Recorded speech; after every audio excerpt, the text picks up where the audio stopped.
Programa Passando a Limpo, o seu jornal do fim de tarde com Agnello Corbellino.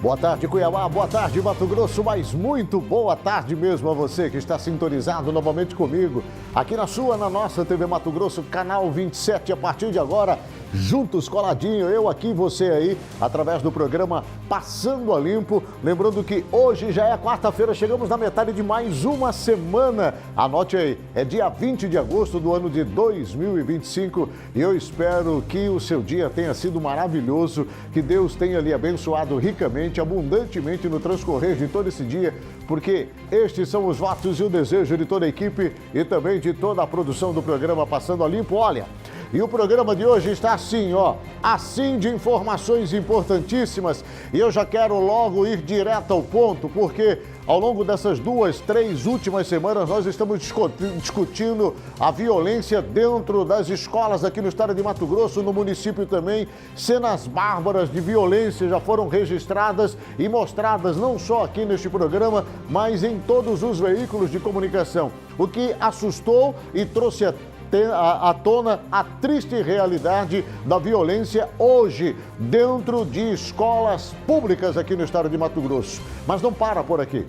Os problemas não são vistos e registrados somente aqui no estado de Mato Grosso. Olha essa cena que eu vou mostrar para você agora de uma professora, inclusive está sendo investigada por agressão contra um menino de 4 anos dentro de uma instituição de ensino particular. Mas calma, não foi aqui no estado de Mato Grosso. Foi em Caxias do Sul, na Serra Gaúcha.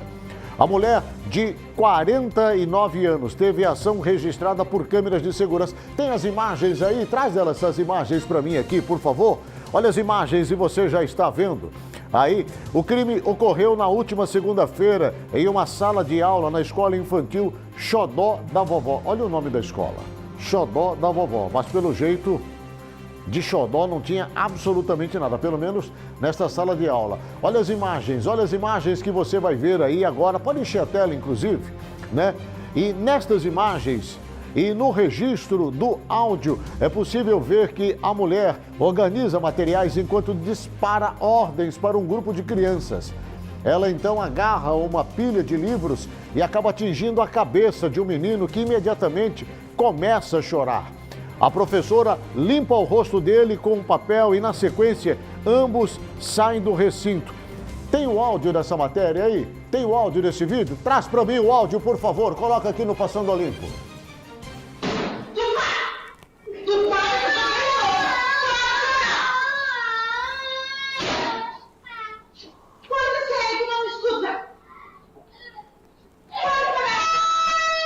Esta agressão foi diante de todos os demais alunos na sala de aula. Um ato covarde de uma professora que está ali para cumprir o papel de educar, de orientar, de ser uma referência, uma boa referência para os alunos tão pequeninos, mas que infelizmente agiu de uma forma tamanha, de uma ignorância brutal, de uma covardia sem limites contra uma criança totalmente indefesa. Segundo informações ainda, ambos, ao saírem do recinto, você viu ali a imagem, o pequeno machucou a boca e recebeu atendimento médico, sendo constatado o afrouxamento de 6 dentes, 6 dentinhos da criança. A professora, que é suspeita de lesão corporal, e as imagens deixam claro que foi ela, sim, a responsável, mas nós não podemos ainda acusá-la, nós temos que dizer que ela é suspeita. Temos que falar que ela é suspeita em um inquérito na Delegacia de Proteção à Criança e Adolescência, lá da cidade de Caxias do Sul. Ela já foi demitida por justa causa. É o mínimo que deveria acontecer. Nas redes sociais, os gestores da escola divulgaram um vídeo sobre o ocorrido e eles disseram ter inicialmente acreditado no relato da professora, que teria alegado que o menino sofreu uma queda no banheiro, quando na verdade as imagens deixaram muito claro. Porém, ainda segundo o que fora divulgado pelos proprietários da escola, os pais da criança desconfiaram da versão e solicitaram as imagens das câmeras de segurança, sendo constatada a agressão, o que já deveria ter sido feito pela própria direção da escola antes de levarem o conhecimento desse assunto para os pais. O diretor administrativo da unidade escolar, o Christian Segato Ferreira, conversou com a reportagem na manhã da última quarta-feira, desta quarta-feira, né? Momentos, tem essa conversa dele aí? Nós temos essa fala dele? Temos essa fala? Se tiver essa fala dele, eu quero aqui no vídeo. Se não tiver, não tem problema também, não. As imagens por si só já falaram tudo. Que absurdo isso daí. Agora, não vai parar por aí. Inúmeros outros casos já aconteceram, estão acontecendo e ainda vão acontecer. É uma realidade que nós estamos vendo dentro da área da educação nesse país, que, por sinal, não vai tão bem assim. Aliás, falando sobre esse assunto, daqui a pouco a polêmica do prefeito Abílio Brunini, ao se referir ao ensino federal, falando da Universidade Federal aqui do estado de Mato Grosso, inúmeras críticas que ele vem recebendo e, enfim, notas de repúdio estão surgindo de todos os lugares. Daqui a pouco nós vamos falar sobre isso e vamos também falar sobre a violência contra a mulher aqui no programa Passando a Limpo. Eu trago uma especialista no assunto para tratarmos isso. Daqui a pouco eu trago mais detalhes desta entrevista que vai acontecer no programa de hoje ao vivo. Na sequência eu quero trazer o balanço policial e você vai ficar por dentro das principais manchetes em todo o estado no balanço policial aqui no programa Passando a Limpo. Na tela.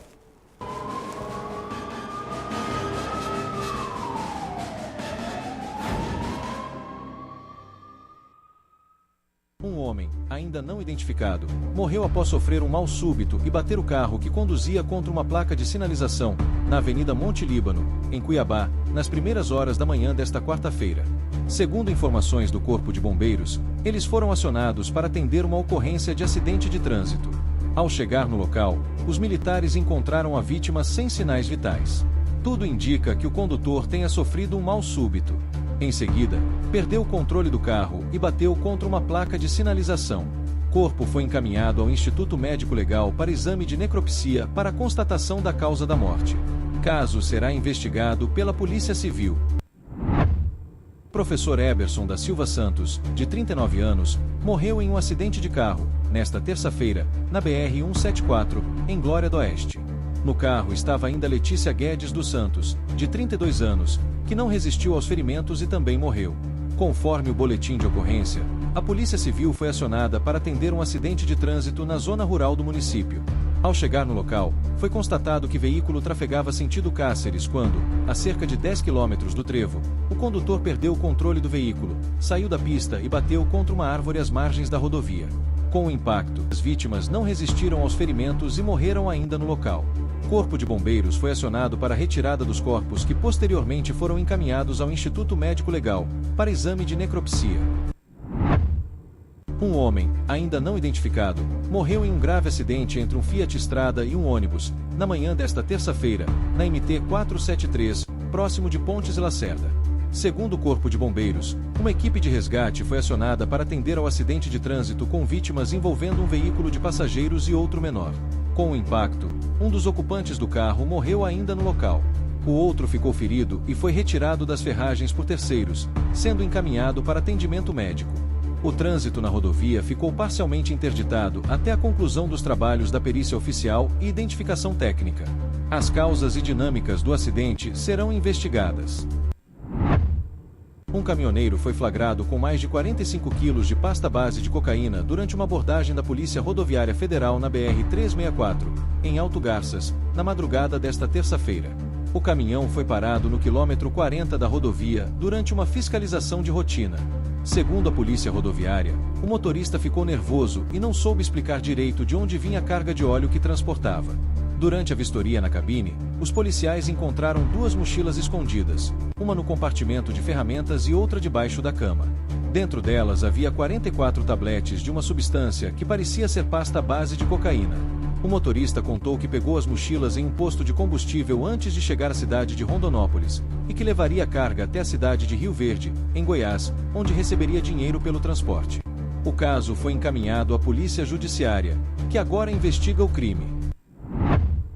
Ainda na cidade de Alto Garça, já na manhã desta quarta-feira, a Polícia Rodoviária Federal encontrou uma grande quantidade de droga escondida em um caminhão durante uma fiscalização na BR-364.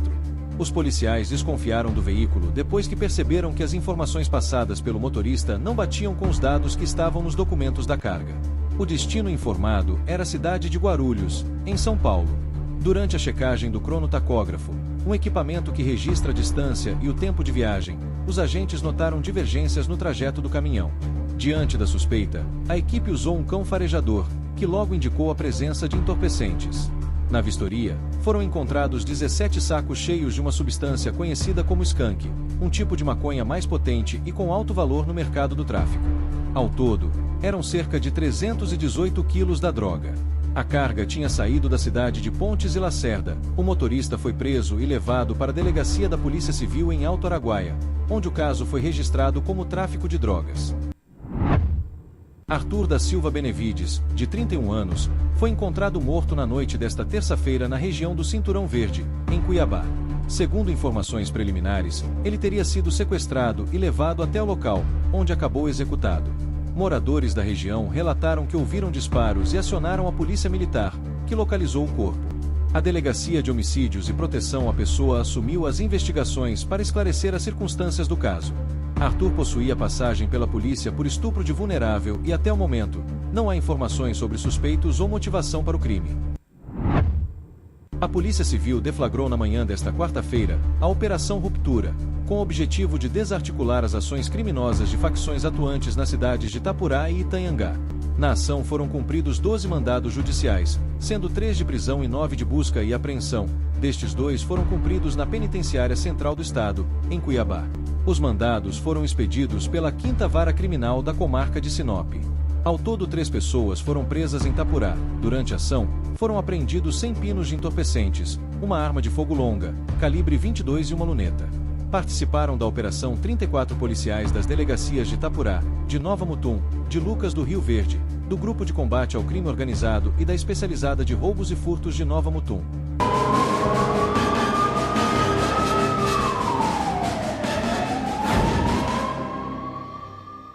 Bem, obrigado pelas informações e, como eu tenho dito sempre, é assustador a cada 24 horas o volume de ocorrências policiais aqui no estado de Mato Grosso. Deixamos há muito tempo de ser um estado pequeno, sem expressão na área da violência e passamos a ser protagonista nela.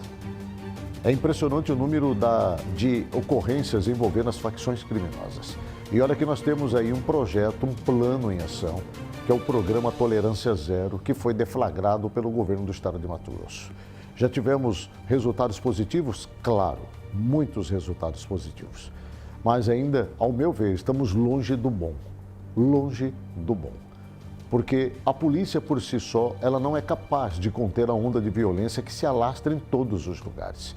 Aliás, nós vamos falar daqui a pouco com a doutora Luciana Portela sobre violência contra a mulher. Eu vou trazer um caso agora para você, envolvendo aquele autor do crime de feminicídio neste final de semana. Lembra, lá num pesqueiro em Sorriso, onde uma mulher de 24 anos de idade foi covardemente assassinada pelo seu companheiro.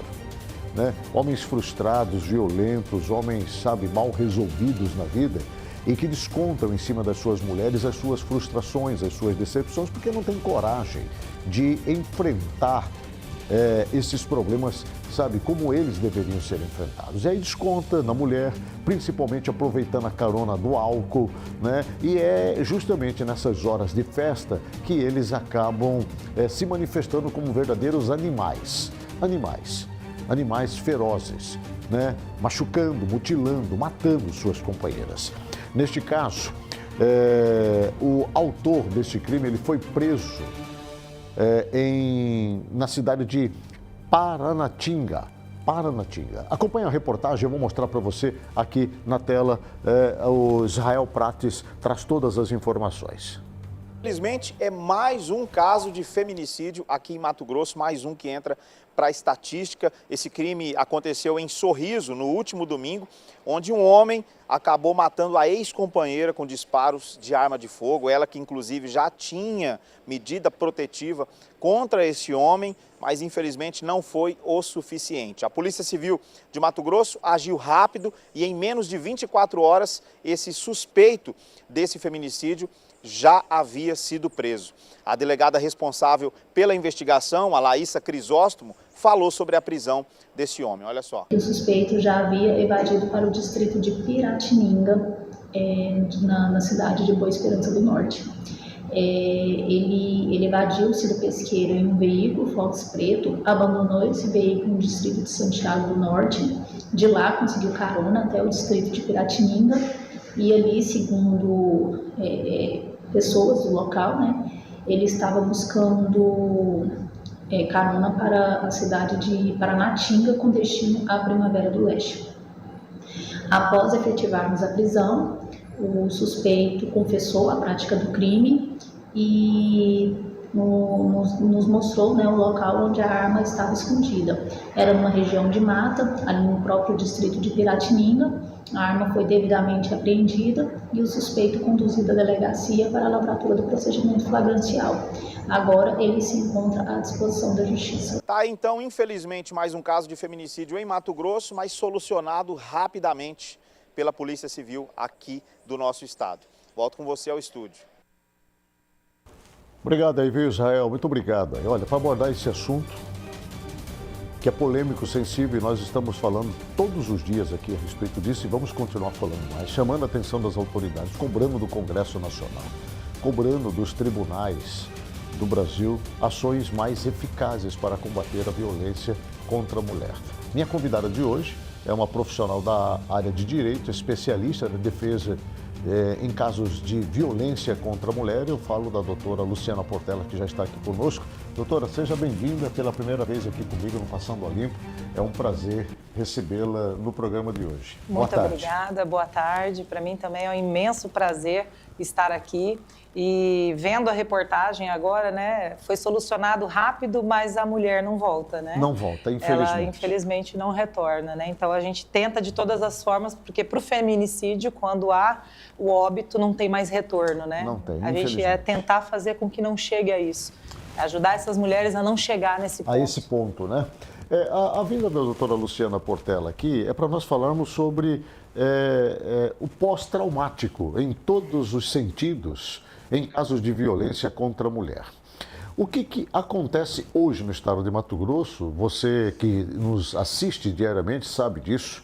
Mato Grosso hoje figura, pelo segundo ano consecutivo, como o estado mais violento contra a mulher, principalmente em casos de feminicídio. Só neste ano de 2025 já foram mais de 30 mulheres assassinadas aqui no estado de Mato Grosso e corremos o risco de bater o recorde novamente nesse ano e pelo terceiro ano consecutivo fileirarmos como protagonista de um cenário de violência contra a mulher.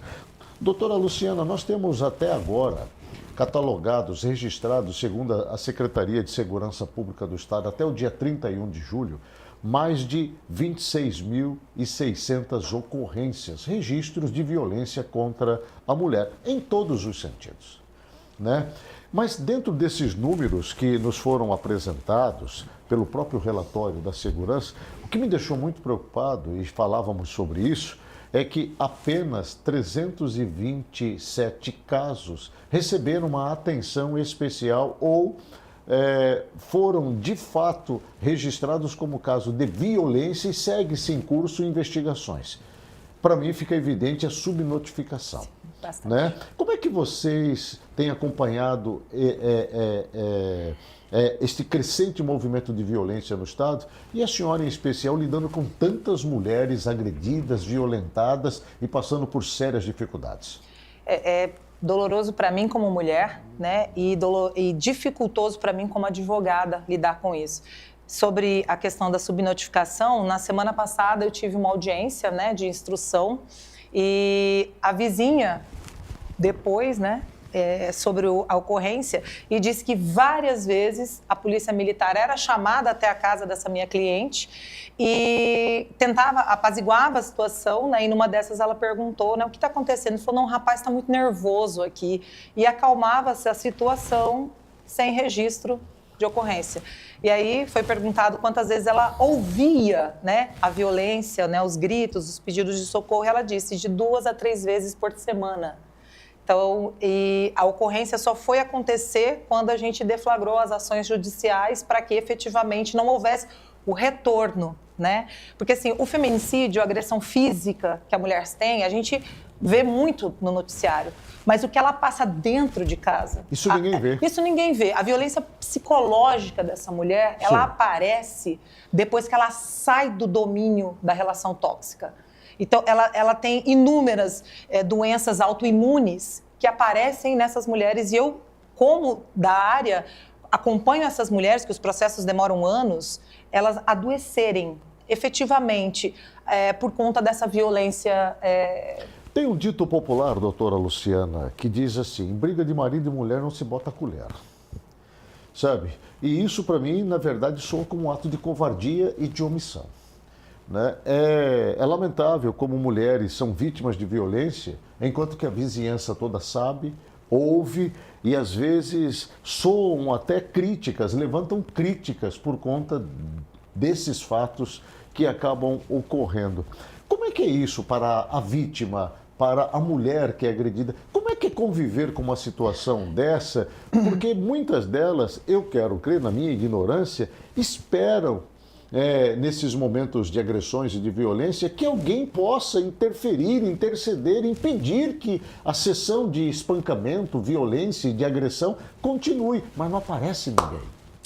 E, inclusive, quando a gente vai para o judiciário, muitas dessas testemunhas não conseguem nem fazer o depoimento para constatar a violência na presença da pessoa. Mas o ponto que me chama muito a atenção dentro dessa atuação que é dentro do judiciário, da violência contra a mulher, é você escutar de outras mulheres, muitas profissionais do direito, muitas autoridades do Poder Judiciário dizer por que ela ficou tanto tempo assim. É uma pergunta bem cretina essa, né? Mas por que? Você teve tantas oportunidades de sair dessa situação? É porque não conhece o que é um relacionamento tóxico.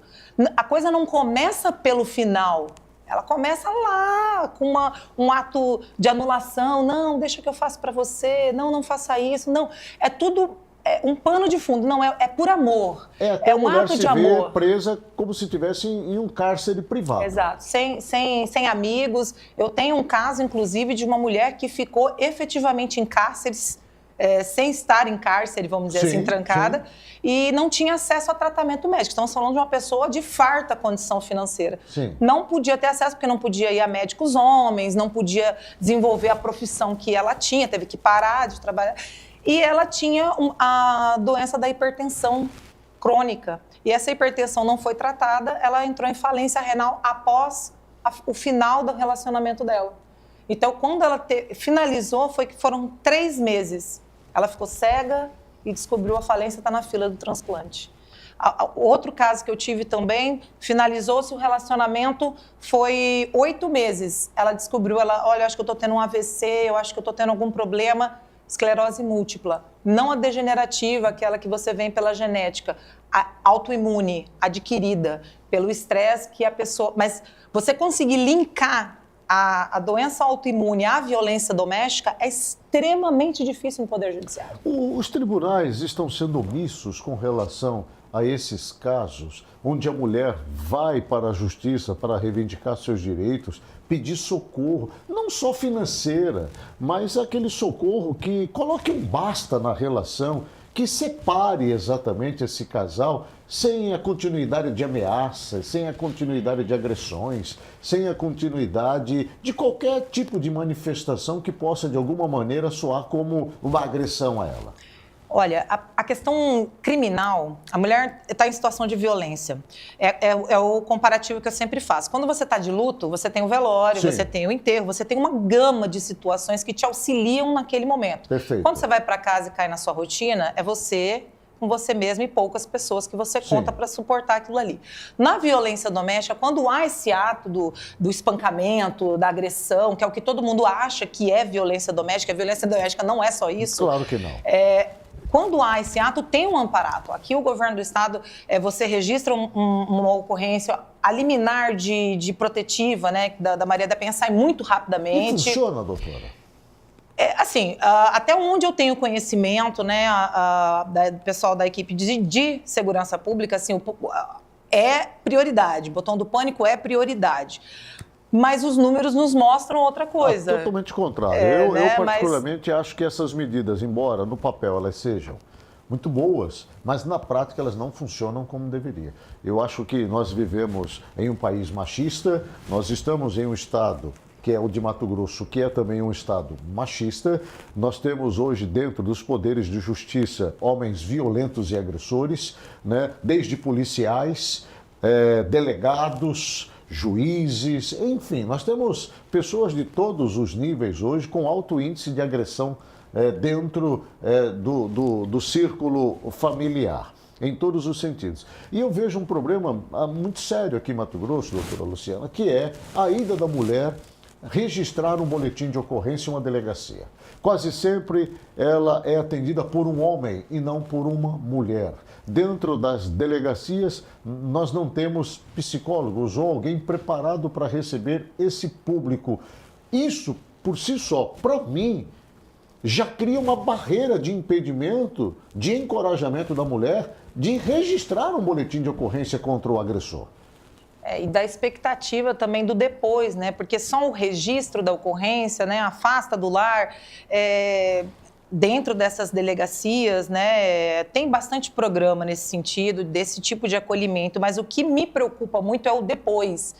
O pós, porque você registra, afasta do lar, e aí começa, porque é o ciclo do abusador, né? Ele agride, aí numa dessas que ele agrediu, ela criou coragem e registrou, depois de várias. E quando ela registra, a gente tem que dar o pós para ela ali, aquele suporte pós-registro, porque senão ele vai se aproximar de novo, ele vai prometer muita coisa para essa mulher, porque o casamento tóxico da violência doméstica, ele não é feito só de coisas ruins. Ele tem aquele momentinho bom que a mulher passa e ela se fixa naquilo. Não vai virar só aquilo, ele vai melhorar. Então, as pessoas não entendem e acham que a mulher quer aquilo. Ela não quer aquilo. Isso é um problema já emocional, gravíssimo. Eu quero, inclusive, entrar nessa questão emocional, mas eu não posso deixar de lhe perguntar, porque quando nós falamos de violência doméstica, violência contra a mulher, isso pode soar ou parecer que só acontece em periferia, com pessoas pobres, miseráveis, sem cultura, completamente alheio às questões de uma sociedade mais organizada. Quando os números apontam um índice de violência absurda dentro desse círculo mais abastado, da classe dos ricos, dentro dos condomínios caríssimos, né? O que tem de confusão, por exemplo, dentro do Alphaville, vou dar nome aqui, é um negócio assim impressionante, né? De violência contra a mulher e outros condomínios mais que eu poderia citar aqui também. Mas, enfim, como é que vocês, operadores do direito, estão lidando exatamente com esse público mais abastado? Porque uma coisa é você defender pobre, outra coisa é você defender pessoas mais abastadas. Uma coisa é você mover uma ação contra um ser miserável, outra coisa é você mover uma ação contra um empresário, um profissional liberal, alguém bem-sucedido, conhecido, que aparece nas páginas da sociedade. Enfim, como é que a senhora tem lidado com isso? Todos os casos que eu exemplifiquei aqui são de pessoas extremamente abastadas. Ou seja, pessoas ricas. Muito. Ricas. E que os olhos da sociedade são maravilhosos. Se conversar assim, você fala, meu Deus, Casal perfeito, que injustiça você está fazendo, né, com essa pessoa, quando você conhece o por trás das portas, né? E isso é o que mais me preocupa no Poder Judiciário, é quando você sai da violência doméstica no âmbito criminal e começa a discutir ela no âmbito civil. Como que a mulher refaz a vida dela? Dinheiro. Ela precisa dos bens, ela precisa de reconstruir essa vida, porque na maioria das vezes elas são proibidas de trabalhar, são retiradas do mercado de trabalho, e não é porque querem. E elas têm a dependência econômica. Tem a dependência econômica. O abusador, ele precisa da dependência para poder abusar. Porque se a mulher é independente, se a mulher tem a vida dela, é difícil com que ele consiga manter. A algema, a corrente é o dinheiro. Eu algemo ao psicológico, Sim. ao sustento, aquilo que eu vou te presentear, vou te fazer as coisas. E quando entra nesse âmbito do judiciário, de questionar, parece que gira uma chave. Sai da figura da mulher violentada para a mulher interesseira. Você só quer procurar dinheiro, você tá... Então, essa dificuldade é a que eu mais vejo de encontrar, assim, olha, vamos, dentro da legislação, levar em consideração a Lei Maria da Penha. Mulheres que são obrigadas a assinar, nós estamos falando de pessoas que têm muito patrimônio, assinar documentos, né, sobre a égide da violência doméstica, e quando você leva esse documento para ser avaliado, essa condição de violência doméstica não é levada em consideração, porque a mulher em situação de violência, ela tem o direito de ter um advogado da sua confiança para fazer qualquer negócio. Da confiança do agressor. A maioria das vezes é a banca do agressor que, não, eu já tenho os meus advogados, para que vai gastar dinheiro com isso? Vamos procurar os meus. E isso é corriqueiro. Doutora Luciana, a senhora me faz lembrar das inúmeras reclamações que nós temos recebido, por exemplo, da Defensoria Pública, em caso exatamente como esse. Porque a Defensoria Pública ela foi constituída para defender os direitos das pessoas que não têm condições de arcar as custas de um operador do direito, de um advogado. Mas isso não está acontecendo na sua plenitude. Nós temos uma série de deficiências com relação a isso, e em muitos casos acaba se perdendo, né? E a mulher acaba se vendo numa situação ainda mais humilhante. Isso é extremamente difícil, né? Porque, para mim, o mais difícil, lógico, porque quando chega no feminicídio não resolve mais. Quando chega no espancamento já está nítido, todo mundo vê. Mas o que acontece lá atrás, para essa mulher que não tem suporte, a defensoria é o que há de salvação para ela. Para ver pensão para as crianças, afastamento desse pai, dessa pessoa, dos filhos, né? A questão do imóvel. O imóvel está em nome de quem? Essa casa vai ficar com ela, vai afastar? Porque nós temos ainda o seguinte, quando iniciou-se a Lei Maria da Penha, o que acontecia muito? Fazia-se a protetiva, imediatamente afastava o agressor do lar. Então, teve um período em que não se perguntava, o imóvel é seu ou é dele? Você tem direito ao imóvel ou não? Afastava. Hoje já se questiona, você tem direito ao imóvel que você está morando? Para daí ou afastar a pessoa do lar, o marido, o agressor do lar, ou te afastar e te manter em algum lugar em segurança. Então, começaram-se a ter essas coisas que são usuais quando você vai botar a lei na prática. Então, aí você começa a ver Agora, é crucial, fundamental, que a defensoria, nesse momento, dê esse suporte. Não, a casa é sua, você vai ficar na casa. Mas eu confesso que em casos como esse, eu sempre costumo recomendar profissionais, né? Porque os casos que envolvem a defensoria pública quase sempre demoram muito, né? Por conta exatamente do acúmulo de processos, o número, o volume de processos que se tem, porque não se trata lá só de violência doméstica, se trata lá de muitos outros assuntos, causas civis e outras coisas mais, né? Mas sempre é importante procurar um bom profissional, de preferência especializado na área, para que as coisas possam acontecer de forma muito mais rápida, muito mais célere, porque a justiça, ela é morosa e em casos como esse, a mulher, as crianças não podem ficar desassistidos. Exatamente. Já bastasse a dor moral, a dor física, os problemas emocionais, né, as doenças físicas, patológicas que surgem por conta deste processo de violência sequenciada, tudo isso não pode esperar. Não pode esperar, né, doutora? Não essa é a maior dificuldade hoje, nesse trânsito judicial, de fazer com que essas questões sejam resolvidas de forma rápida para que tenham um basta e cesse esse sofrimento? Por exemplo, no judiciário, você entrando com a medida protetiva, automaticamente vai para uma das varas de violência doméstica. Essa vara de violência doméstica, ela vai trabalhar guarda de filhos, separação, tempo de união. Que desgaste, doutora. E aí, se tiver patrimônio, vai para outra vara. Que desgaste. Então, assim, você não tem uma celeridade, porque assim, é o que eu repito. Nós precisamos rever a questão da violência doméstica, não apenas no âmbito criminal. Porque a vida dessa mulher, ela depende de condições para que ela consiga reformular a vida dela. Com certeza. E o que a gente tem trazido? Houve um entendimento dentro do criminal de haver uma indenização para essa mulher. mulher. Mas sabe, as indenizações iniciais eram de R$1.000, R$2.000, R$3.000. Ridícula, né? Ridícula. E aí, assim, a gente tem tentado aqui no Mato Grosso, né? Eu tenho em todos os meus processos que eu atuo em prol de mulheres em situação de violência, eu tento levar ao judiciário a prova dessa violência e tento fazer o juiz entender que ela precisa ser indenizada. Ela tem dano psicológico, ela tem dano emocional, ela precisa se reestruturar para ela conseguir começar uma vida. E a visão do judiciário sobre isso não é muito favorável ao entendimento de que houve uma lesão. Agora, nós temos conseguido mudar essa visão e a gente tem conseguido fazer com que o judiciário aplique essa penalidade. Porque você vê, se você pega uma violência doméstica, uma agressão, uma lesão corporal, no criminal vai te dar quase nada de condenação, né? Você vai ter um bom advogado que vai acabar advogando para você e você não vai ter consequências maiores. Mas se você pega no teu âmbito civil e eu mexo no patrimônio daquela pessoa abastada, ela vai pensar 3 a 4 vezes antes de agredir uma mulher. Porque eu tenho casos de pessoas que eu trouxe para o judiciário que era reincidente, já era o 3º processo, já era a 3ª companheira que estava processando por agressão. Então, assim, qual a dúvida? Né? Qual a dúvida de que a pessoa é assim, né? Nesse caso que eu acho que a justiça ela é omissa, ela é tardia, ela é lenta, ela é machista, né? E trata de uma forma assim muito pessoalizada essas questões. Bem, o drama de tudo isso, doutora Luciana, é saber que por trás de uma mulher que é agredida, violentada em todos os seus direitos, tem os filhos. A grande maioria, quem sofre também junto, fica doente junto, são os filhos, né?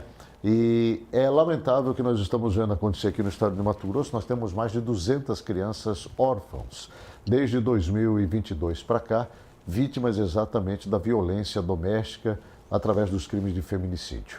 E a tendência é que esses números agora em 2025 aumente ainda mais. O que é lamentável porque muitas dessas crianças estão largadas em algum lugar e não estão sendo educadas pelos familiares. Muito pelo contrário, estão nos abrigos, estão na casa de pessoas estranhas e olha o drama social inserido em tudo isso. Envolve a área da saúde, envolve a área social, envolve a área da segurança, envolve a área da educação, envolve todas as áreas da sociedade e envolve muita gente também. Doutora Luciana Portela, muito obrigado pela sua presença no Passando a Limpo de hoje. Eu agradeço demais a sua explicação, seus esclarecimentos. Eu acho que já soou como um alerta aí para as mulheres. Mulher, procure os seus direitos, não abra mão de absolutamente nada. Porque se hoje o seu companheiro e a sua família está bem estruturada é porque você ajudou também. Você tem direito a tudo, absolutamente tudo, não abra mão de nada, ainda que sob ameaça. Para isso, é importante que você procure um bom advogado para poder cuidar da sua causa. Doutora Luciana, muito obrigado. Tem rede social? Tenho. advportela.l. advportela.l, tá bom? Querendo saber um pouco mais do trabalho da doutora Luciana Portela, é só entrar nas redes sociais e, obviamente, você fique à disposição para conversar a respeito de alguma situação que te interessa. Muito obrigado, viu, doutor? Obrigada a você, a oportunidade. Obrigado. Eu vou para o intervalo comercial e volto na sequência. Não sai daí, não.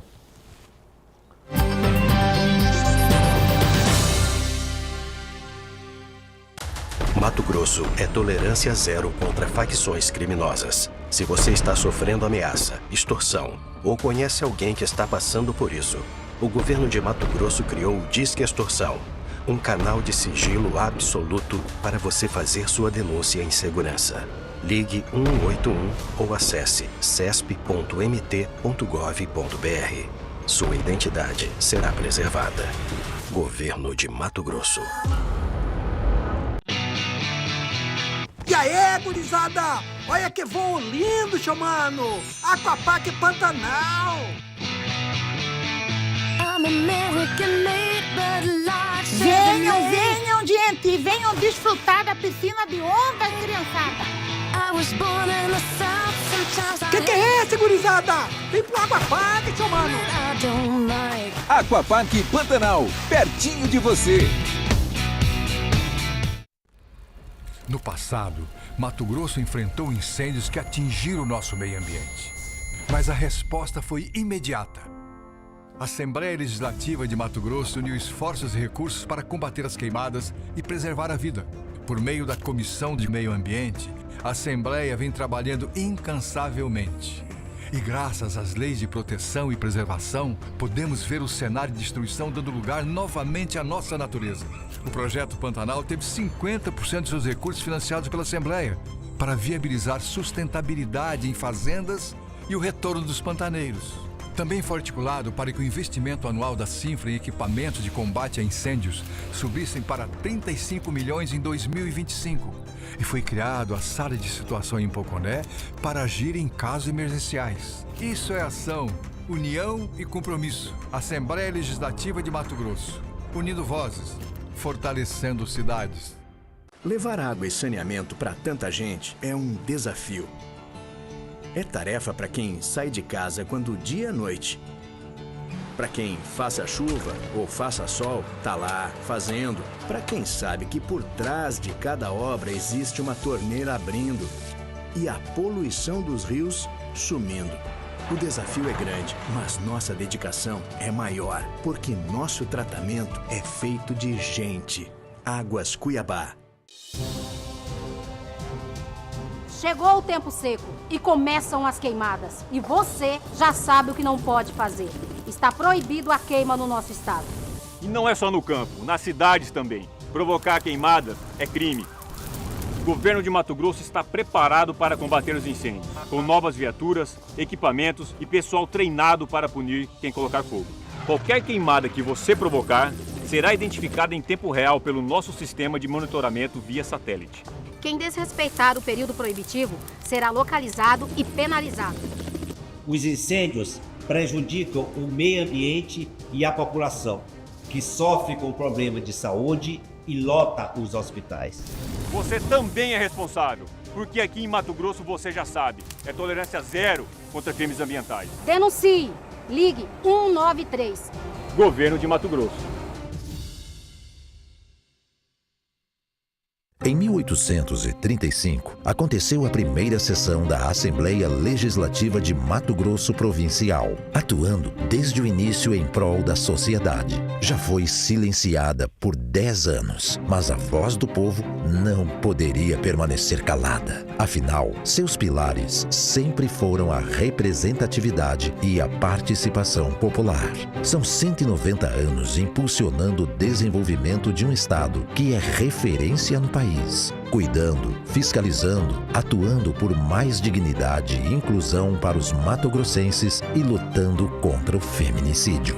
Todas essas ações são a nossa voz, a do povo, sendo ouvida e representada pela Assembleia, que junto da população construiu e vai continuar construindo cada conquista dessa história. Assembleia Legislativa de Mato Grosso, 190 anos. Uma história de trabalho e conquistas.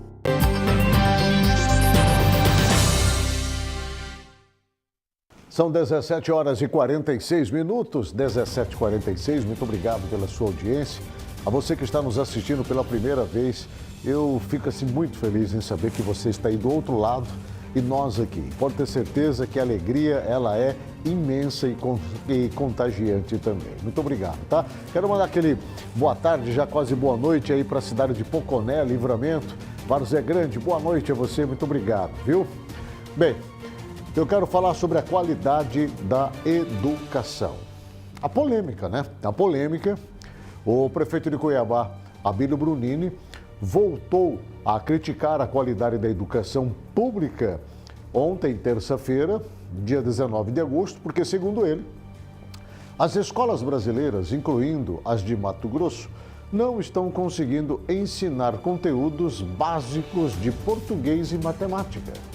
O gestor aqui do município também condenou a qualidade do ensino superior público no estado, ao mesmo tempo em que destacou a desigualdade de acesso às universidades gratuitas, majoritariamente ocupadas por estudantes de escolas privadas. Acompanhe a reportagem e a fala do prefeito Abílio Brunini.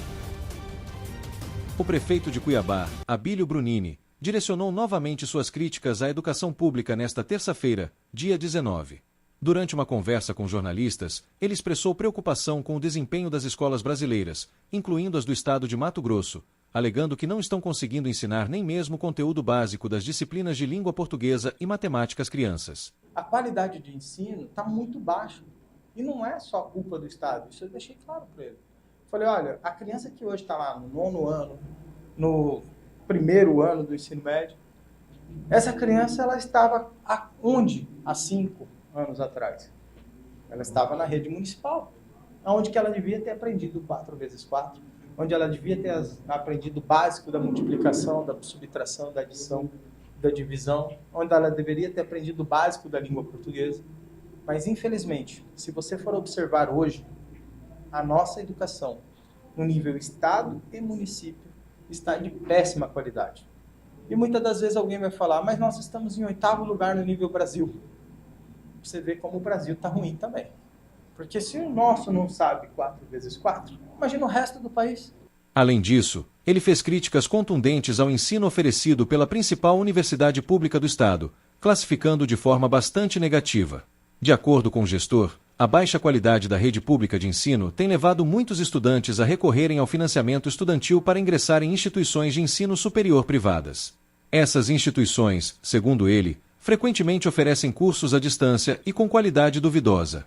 Em contrapartida, ele apontou que estudantes provenientes de escolas particulares, geralmente com maior poder aquisitivo, conseguem se preparar melhor para os vestibulares e, com isso, ingressar em universidades públicas gratuitas.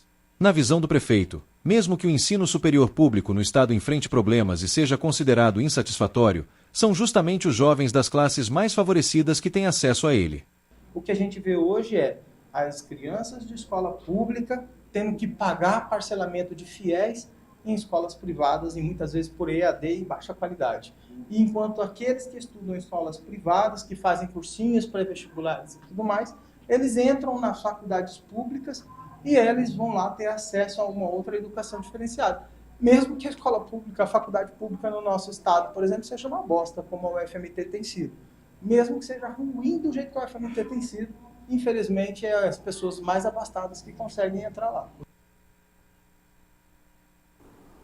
Bem, deixa eu pontuar essa polêmica em cima da fala aí quase final do prefeito Abílio, quando ele se refere à péssima qualidade do ensino dentro da Universidade Federal de Mato Grosso.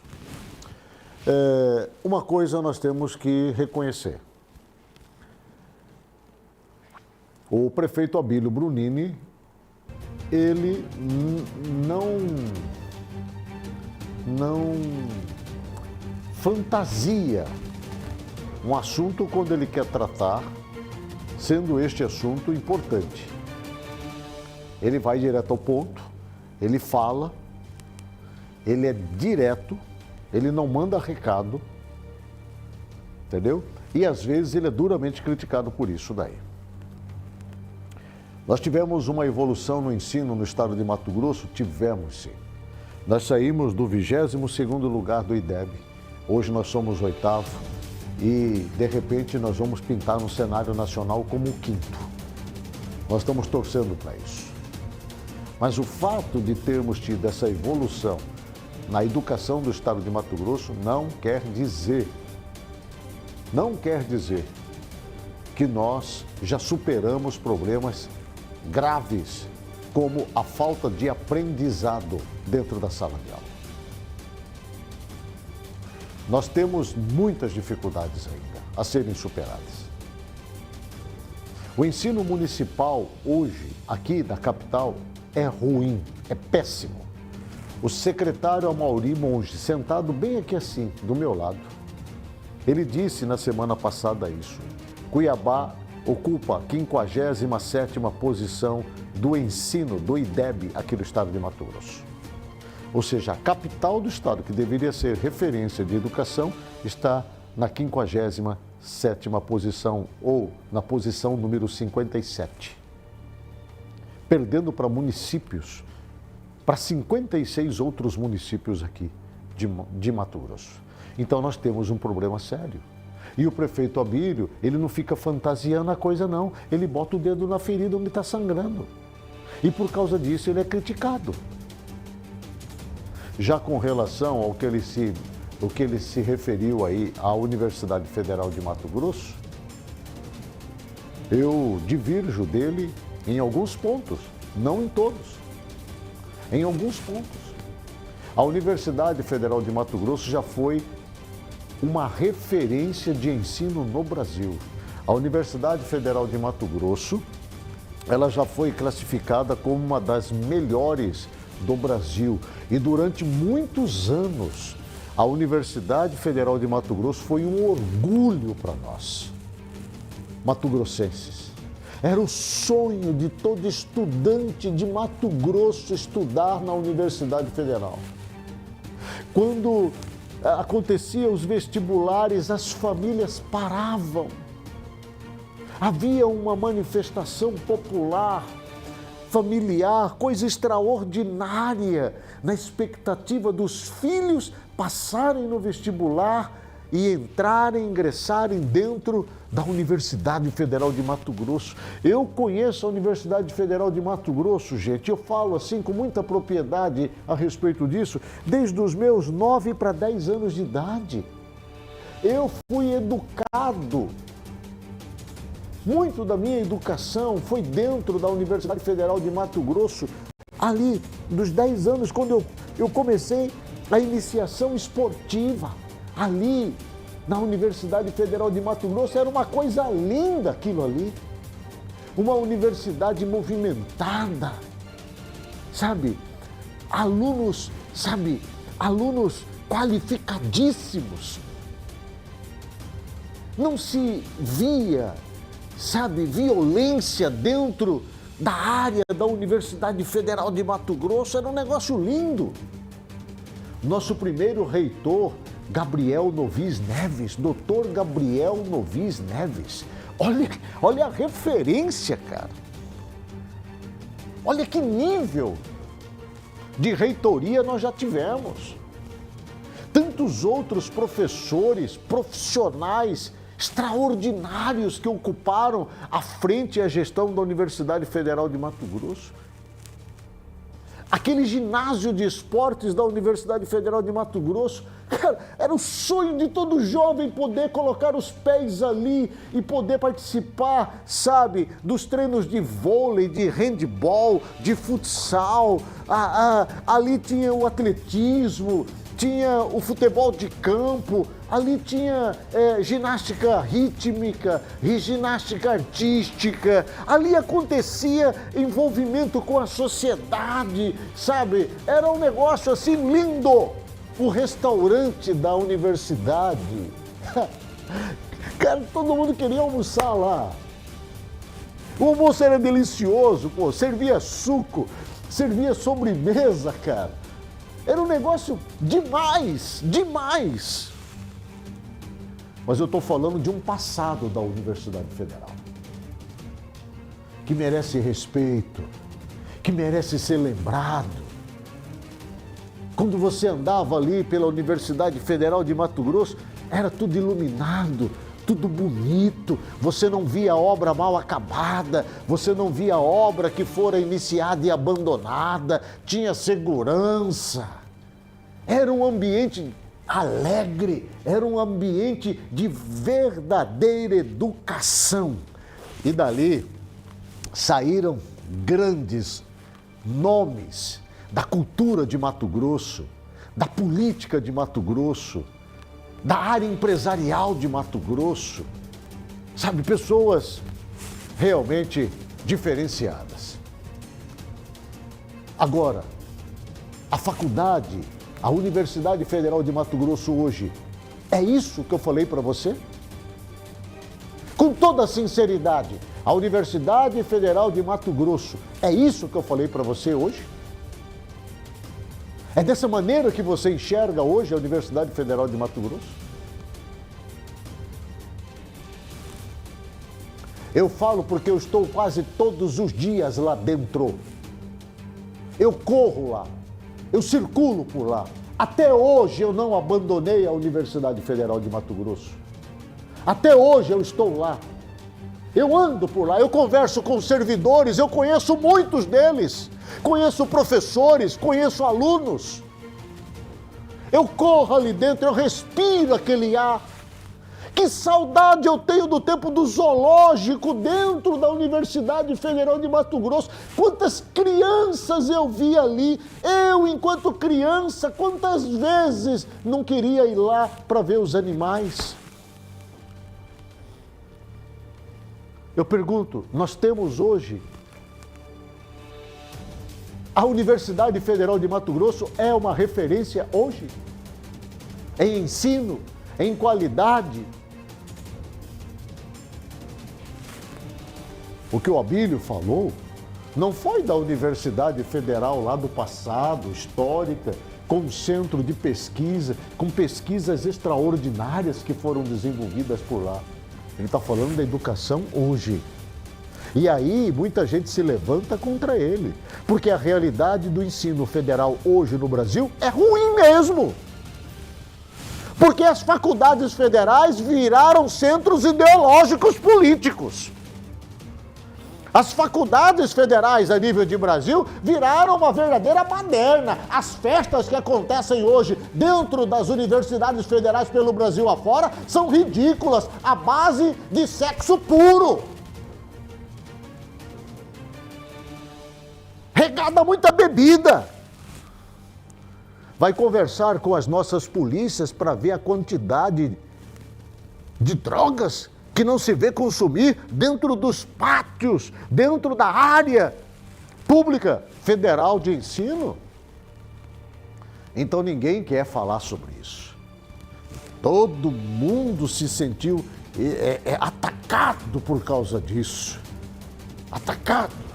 Dias atrás, eu mostrei aqui no programa, a reitora, a querida reitora da Universidade Federal, ela pedindo ajuda da sociedade, pedindo dinheiro para poder fazer alguma coisa lá dentro. E eu não culpo a reitora, não culpo os servidores, não culpo, eu culpo o abandono da educação federal no Brasil. Eu culpo os movimentos políticos, ideológicos, partidários que ocuparam o ensino no Brasil. E aí o prefeito Abílio bota o dedo na ferida. E aí todo mundo agora quer crucificar o prefeito Abílio Brunini. Tudo bem, ele errou, talvez, não sabendo colocar as palavras no seu devido lugar. Ele errou. Nesse aspecto, ele cometeu um erro grave. Porque ele deveria ter colocado as palavras encaixadas dentro do seu devido lugar e ele não soube fazer isso. E por conta disso, ele recebe uma forte crítica, inclusive, da própria Universidade Federal de Mato Grosso. E eu quero colocar aqui a manifestação da UFMT a respeito da fala do prefeito Abílio Brunini. Coloca para mim na tela, por gentileza. A Universidade Federal de Mato Grosso manifestou repúdio às declarações do prefeito de Cuiabá, Abílio Brunini, que classificou o ensino da instituição de forma ofensiva durante entrevista coletiva realizada nesta terça-feira. Em nota oficial, a reitoria afirmou sentir perplexidade e indignação diante do que chamou de ataques desrespeitosos à universidade e à comunidade acadêmica. Brunini criticou o modelo de ingresso ao ensino superior e afirmou que, mesmo com problemas de qualidade, as universidades públicas acabam sendo acessadas majoritariamente por estudantes de classes mais favorecidas. Em sua fala, referiu-se à UFMT com um termo pejorativo, o que gerou ampla repercussão negativa. Na nota, a universidade ressaltou sua contribuição para a formação profissional, produção científica e desenvolvimento de Mato Grosso.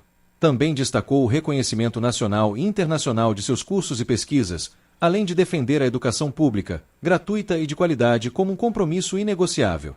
Confira a seguir a nota na íntegra. A Universidade Federal de Mato Grosso, UFMT, patrimônio da sociedade mato-grossense brasileira, manifesta sua perplexidade e indignação diante das declarações do prefeito de Cuiabá que, em tom desrespeitoso, atacam a qualidade do ensino oferecido por esta instituição. Ao longo de seus mais de 50 anos de história, a UFMT tem formado gerações de profissionais, pesquisadores e líderes que hoje contribuem de maneira decisiva para o desenvolvimento do Estado e do país, em todas as áreas do conhecimento. O reconhecimento da qualidade da formação acadêmica da UFMT é atestado nacional e internacionalmente pela excelência de seus cursos de graduação e pós-graduação, pela relevância da produção científica de seus pesquisadores e pela inserção de seus egressos no mercado de trabalho e na vida pública. A UFMT é referência regional e nacional em ensino, pesquisa e extensão, articulando-se permanentemente com os desafios da sociedade mato-grossense, da saúde pública ao agronegócio, da cultura à inovação tecnológica, da defesa do meio ambiente à formação de professores que sustentam a educação básica em centenas de municípios. Declarações que desqualificam, de maneira genérica e ofensiva, o trabalho de milhares de docentes, técnicos e estudantes não atingem apenas a comunidade universitária, mas desrespeitam também a sociedade que sustenta e se beneficia do papel social da universidade. Desrespeitam, sobretudo, os profissionais formados pela UFMT que hoje atuam em todos os setores da vida social, na saúde, na educação, na cultura, na economia, no poder judiciário, na política, no agronegócio e em tantas outras áreas, e que honram, diariamente, a excelência desta instituição. Reafirmamos nosso compromisso inegociável com a educação pública, gratuita, de qualidade e socialmente referenciada. A UFMT permanecerá de portas abertas ao diálogo responsável e republicano com todas as autoridades constituídas, sempre em defesa do interesse público e do fortalecimento da democracia. A nota pública emitida pela Universidade Federal de Mato Grosso, que retrata exatamente, ao meu ver, aquilo que um dia já foi a nossa Universidade Federal de Mato Grosso. Sem dúvida nenhuma, já foi um dos maiores centros de pesquisa do Brasil, que nem eu disse aqui, uma das referências do ensino público federal a nível superior, já formou inúmeros cidadãos extraordinários nesse estado de Mato Grosso, já contribuiu muito para o desenvolvimento do estado. É uma instituição ao qual, assim, eu tenho muita saudade, muita saudade. Eu fui para lá, que nem eu disse, 10 anos de idade. Eu estou quase com 60, já vou para 60 anos. Quer dizer, são quase 50 anos. Quase 50 anos. Eu já vi muita coisa bonita ali dentro, muita coisa especial lá dentro. Mas hoje, eu confesso, não consigo mais ver isso. Eu vejo a nossa Universidade Federal de Mato Grosso abandonada. E repito, a culpa não é da reitora, a culpa não é dos professores que hoje lá estão, a culpa, sabe, é desse modelo de ensino que ao longo dos últimos 20 anos para cá fez desse ambiente da educação federal um centro político, ideológico e partidarista. A partir daí, tudo foi se perdendo. E hoje, infelizmente, nós estamos discutindo este problema aqui na capital. O plenário da Câmara Municipal de Cuiabá aprovou a mensagem do prefeito Abílio Brunini, que cancelou a autorização anterior para contratar um empréstimo de 139 milhões de reais destinado a obras públicas. A decisão ocorre após avaliações apontarem que o financiamento geraria custos excessivos, com juros absurdos e diante de críticas sobre a falta de planejamento e transparência na utilização dos recursos. Acompanhe essa reportagem aqui na tela do Passando a Limpo. O plenário da Câmara Municipal de Cuiabá aprovou a mensagem do prefeito Abílio Brunini, que anulou, em definitivo, a autorização concedida anteriormente para que o Executivo Municipal contratasse um empréstimo no valor de 139 milhões de reais junto ao Banco do Brasil. O financiamento, idealizado pela gestão anterior, tinha como objetivo custear obras públicas, com previsão de pagamento em 30 anos. Do total, 75 milhões seriam destinados à instalação de usinas de energia solar, 50 milhões à construção da Avenida Contorno Leste, 9 milhões e 500 mil ao recapeamento asfáltico. No entanto, devido à baixa avaliação da capacidade de pagamento do município, o contrato poderia alcançar um montante de 417 milhões de reais ao final, o que significaria um acréscimo de 278 milhões apenas em juros. Antes mesmo de assumir a prefeitura, Abílio Brunini já se posicionava contra a operação, defendendo que investimentos deveriam ser feitos com receitas próprias ou em parceria com o governo estadual e com apoio de emendas parlamentares da bancada federal. A autorização para o empréstimo havia sido aprovada em regime de urgência pela Câmara Municipal, mas logo depois o Ministério Público de Contas acionou o Tribunal de Contas, que suspendeu o processo por ausência de clareza nos gastos e na motivação da operação. Posteriormente, uma decisão judicial em ação popular reforçou a suspensão, considerando que a contratação era inadequada por ocorrer no fim de mandato da gestão anterior, já sobrecarregada com dívidas.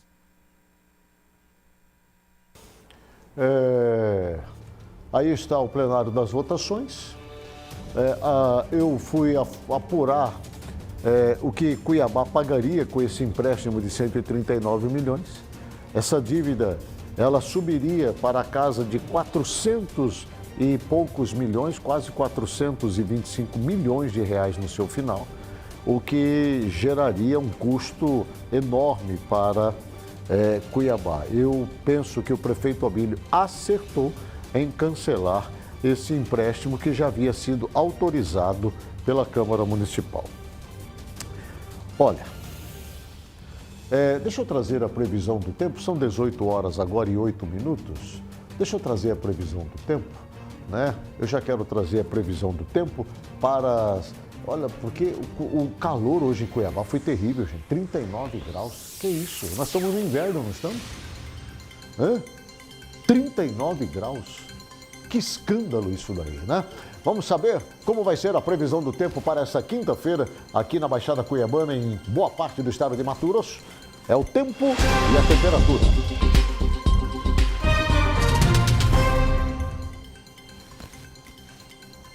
A previsão do tempo para Cuiabá amanhã, temperatura máxima na casa de 39 graus, mínima de 22.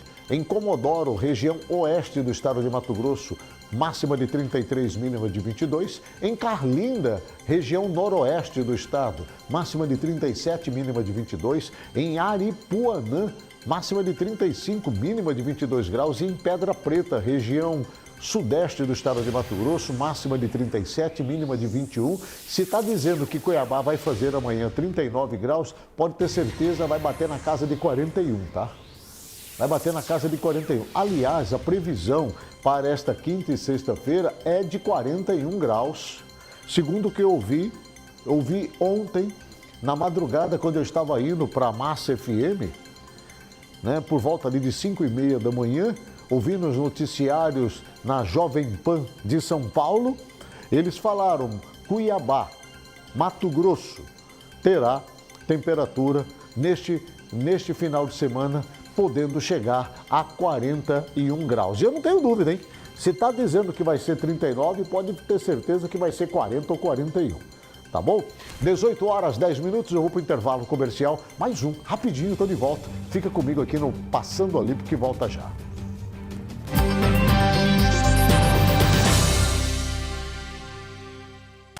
Mato Grosso é tolerância zero contra facções criminosas. Se você está sofrendo ameaça, extorsão ou conhece alguém que está passando por isso, o governo de Mato Grosso criou o Disque Extorsão, um canal de sigilo absoluto para você fazer sua denúncia em segurança. Ligue 181 ou acesse cesp.mt.gov.br. Sua identidade será preservada. Governo de Mato Grosso. E aí, gurizada? Olha que voo lindo, chamando! Aquapark Pantanal! Venham, gente! Venham desfrutar da piscina de onda, criançada! Que é esse, gurizada? Vem pro Aquapark, chamando! Aquapark Pantanal, pertinho de você! No passado, Mato Grosso enfrentou incêndios que atingiram o nosso meio ambiente. Mas a resposta foi imediata.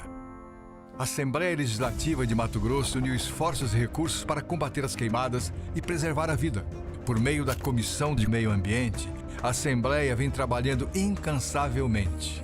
E graças às leis de proteção e preservação, podemos ver o cenário de destruição dando lugar novamente à nossa natureza.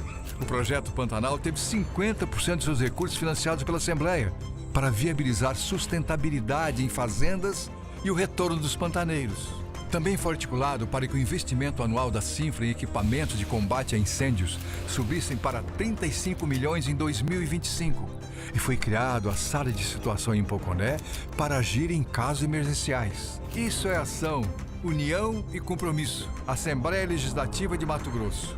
Unindo vozes, fortalecendo cidades. Levar água e saneamento para tanta gente é um desafio. É tarefa para quem sai de casa quando dia é noite.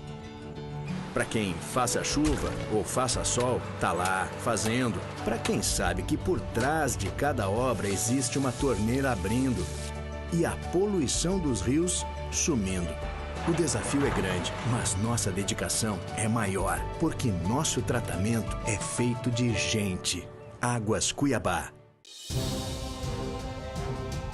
Chegou o tempo seco e começam as queimadas. E você já sabe o que não pode fazer. Está proibido a queima no nosso estado. E não é só no campo, nas cidades também. Provocar queimadas é crime.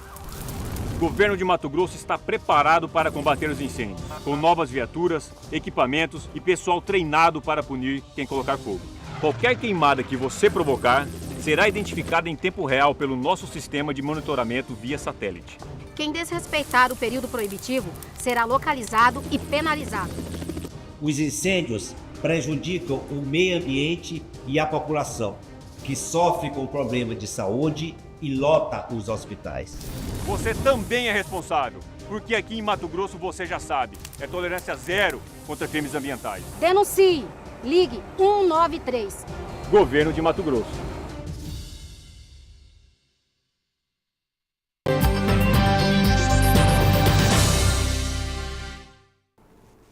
De volta com o programa Passando a Limpo. Muito obrigado mesmo por ter você como meu companheiro, minha companheira, nesta noite de quarta-feira, dia 20 de agosto do ano de 2025. Olha, este programa de hoje, o programa Passando a Limpo, ele é reprisado amanhã, logo pela manhã, bem no início dela, às 6h30 da manhã. Das 6h30 até às 8 da manhã, tem o programa Passando a Limpo. Então, se você perdeu alguma coisa, chegou em casa agora e perdeu o primeiro bloco, o segundo bloco do programa, fique tranquilo, você pode assistir amanhã com a sua família às 6h30 da manhã. Eu tenho certeza que a informação ela vai estar atualizada e você vai ficar por dentro de tudo, tá bom? Desde já, muito obrigado também. E lembrando que Agnello Corberino está na Massa FM também, na frequência 90.1, na rádio que mais cresce no Brasil. A segunda maior rede de emissoras de rádio do país é do Ratinho, do SBT. E eu tenho assim uma alegria muito grande de poder fazer parte desse time através do programa Microfone Aberto. Começa às 6 da manhã, vai até às 8, com muita informação, né? Amanhã o meu entrevistado no programa Microfone Aberto vai ser o Daniel Monteiro, vereador do Republicanos aqui de Cuiabá, tá bom? Falando em republicanos, eu quero falar da crise política entre a vereadora Maísa Leão e o prefeito de Cuiabá, Abílio Brunini. A Maísa Leão é do Republicanos. Isso tem ganhado contornos diferentes, mais agitados. Nesta semana, é evidente o crescimento do isolamento do chefe do executivo diante da parte da base aliada. Em tom crítico, Maísa acusou o prefeito de romper o diálogo com o legislativo, vetar proposições de interesse público e ignorar emendas parlamentares destinadas à saúde, aprofundando o racha dentro da Câmara Municipal. Coloca a matéria para mim na tela.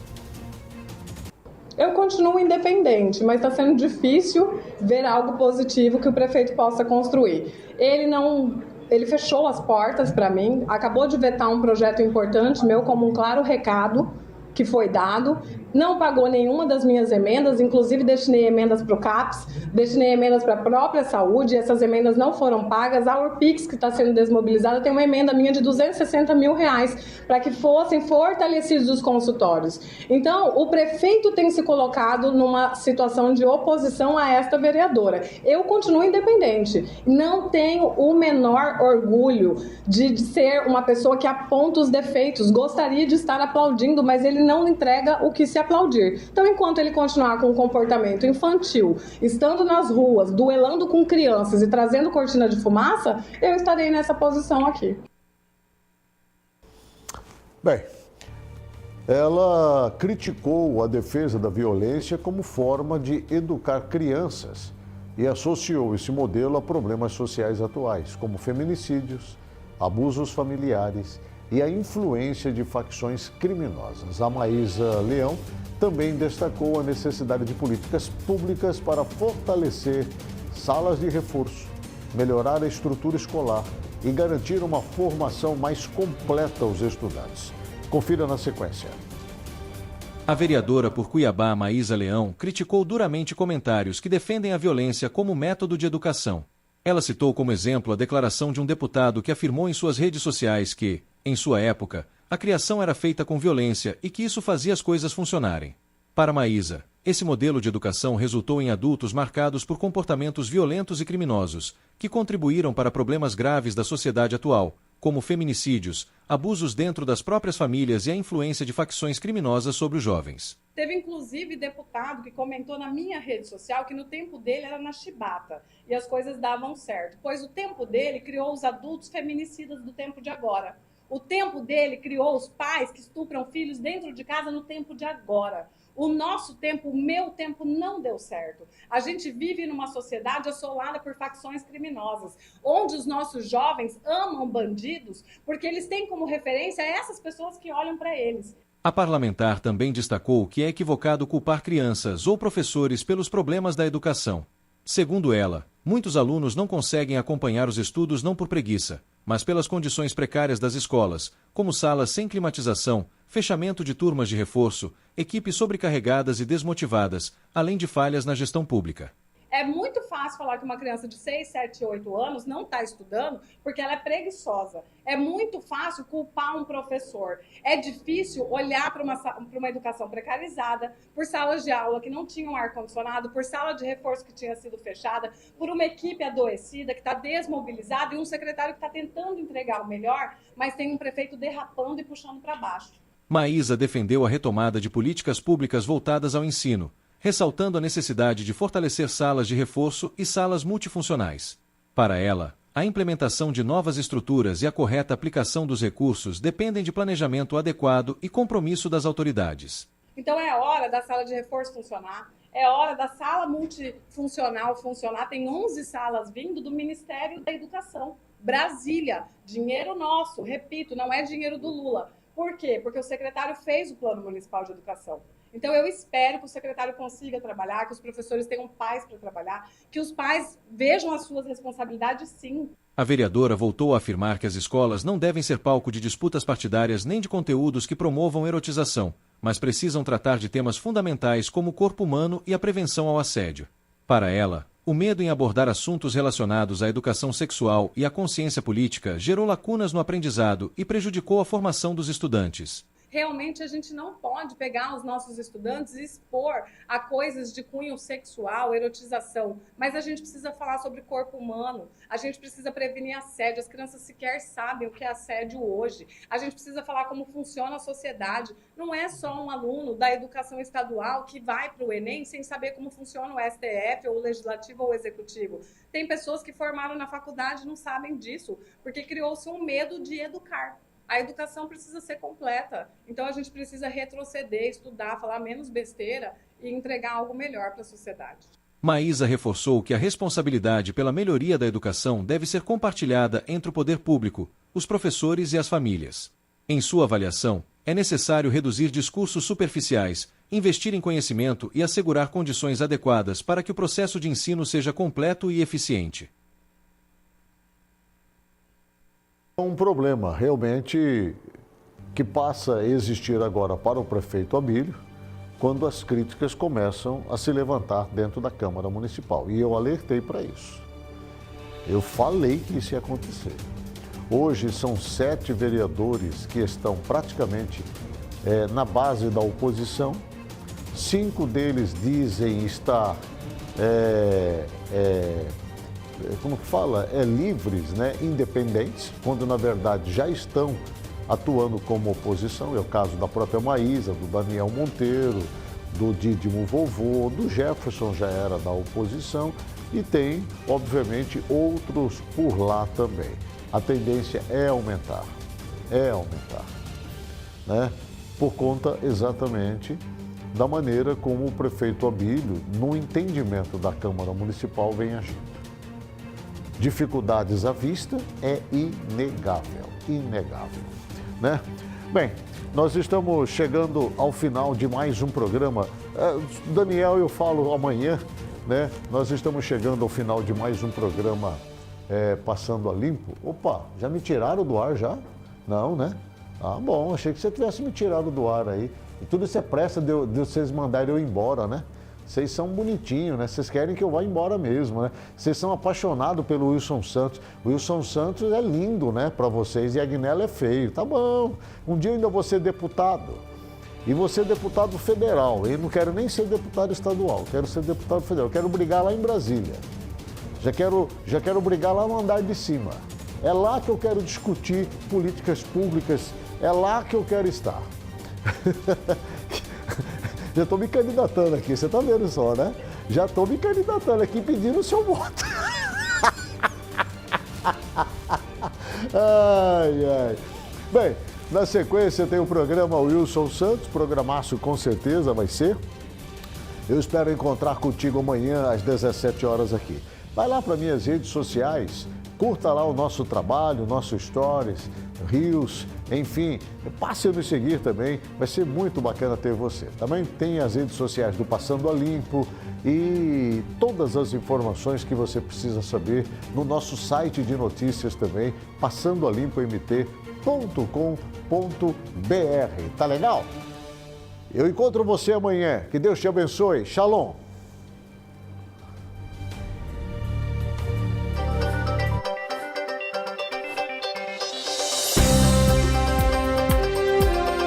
Programa Passando a Limpo, o seu jornal do fim de tarde com Agnello Corbellino.